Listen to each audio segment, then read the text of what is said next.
inside the building, I am known as optimistic Uncle Colin. I like to take the positive sides. I've tried with the Green Bay Packers to be very positive in regards to Jordan Love taking over for Aaron Rodgers. But I saw another headline yesterday. Matt LaFleur says Jordan Love has made some really significant strides this week.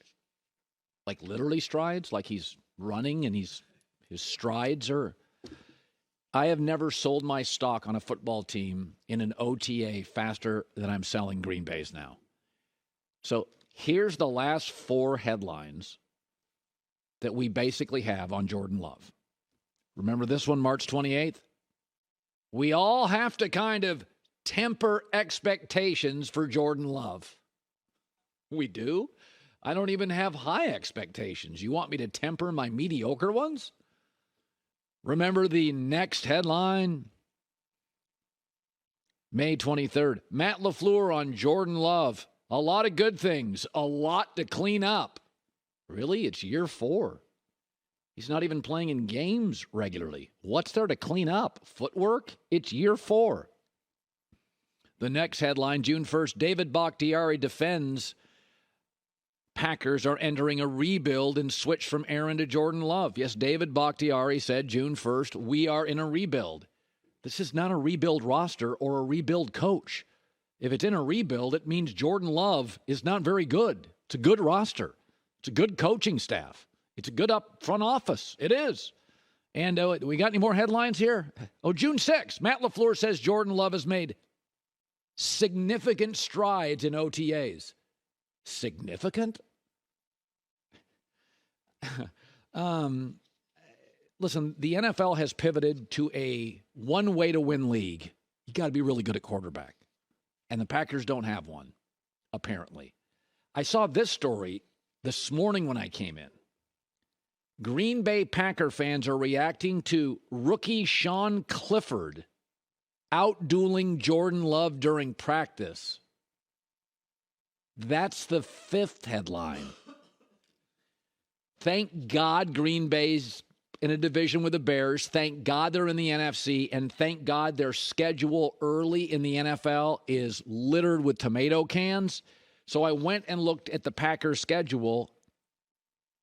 And let me tell you, I came up with 6 wins based on those 5 headlines. I think they'll win early in week 2 at Atlanta. They'll beat New Orleans and Vegas. And then I think they go on an 8 or 9 game losing streak. I'll give them a win over Tampa, Carolina, and hosting Chicago late. But, folks, I'm just reading the headlines.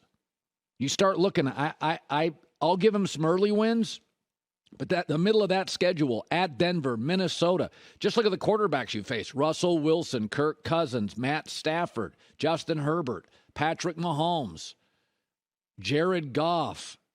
There's a lot of L's there. So I think we're going into what the Packers were in the 80s, kind of irrelevant. They don't have a great quarterback. It's increasingly a quarterback league. This is not a time when if you had, 10, 15 years ago, great running back and great defense, you could be a dominating team. Those days are over.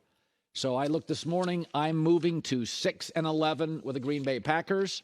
I was trying to be very positive. Very positive.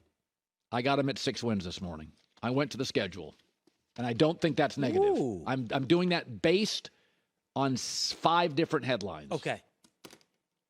Do you remember we talked about this when Brady left the Patriots? Yeah. Okay. Belichick had to pivot to Cam Newton, then he got Mac Jones, and we'll see.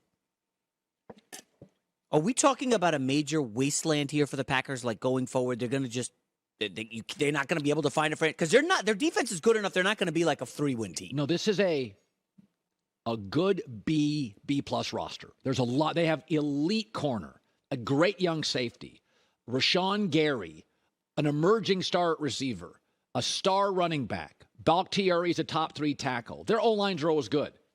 A winning coach, an offensive coach. Well, a winning coach with Aaron Rodgers. And I do wonder how much did Watson look awesome with Rodgers last year? Is Watson going to look a little ordinary? Like defenses don't have to defend Love the way they did Rodgers. Like Rodgers can kill you over the top with precision and perfect passes. All the Jordan Love highlights we keep running for the last 3 months is dink and dunk, yak 'em. First of all, it's not a free agent market. They don't have an owner, which we always undersold that. They do not have an owner. They don't have an owner to get on the phone with an agent. They don't have an owner to go to the front office and say, I want that. I'm going to overpay for that. Like Stan Kroenke did with the Rams with Matt Stafford. Stan Kroenke told me he was on a tarmac. He got a call from Les Snead and Sean McVay. He was going overseas. He's on a tarmac. And they're like, Matt Stafford, and he said, go for it. They don't have that. Everything's got to go through a meeting.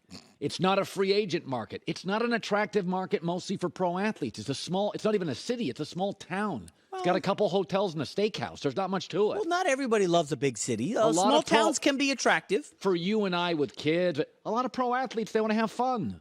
They like to go to the big cities. It's why LA is very attractive to pro athletes. They like stuff to do.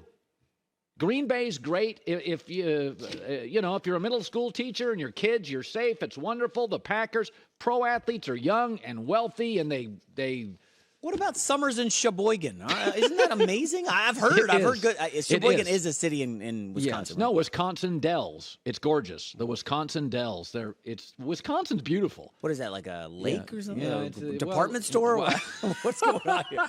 All I read about, I always see Packers guys riding their bikes in the downtown and getting ice cream, and they're really one with the community. A lot of people love that. Why are you laughing? You're Mr. Middle America, aren't you? Yeah, I fly over it all the time. Is Wisconsin Dells a department store? I don't know. People in Wisconsin, if they're listening, laugh at that. No, I've that never was been funny. there. Tell me, what is it? Just look it up. It's called Google. It's a search app, okay? All right. A search engine. Hi, everybody. Thanks for watching. Subscribe here to get the latest from the show. Also, be sure to check out more of the best clips from The Herd or go watch a few segments from other shows on FS1.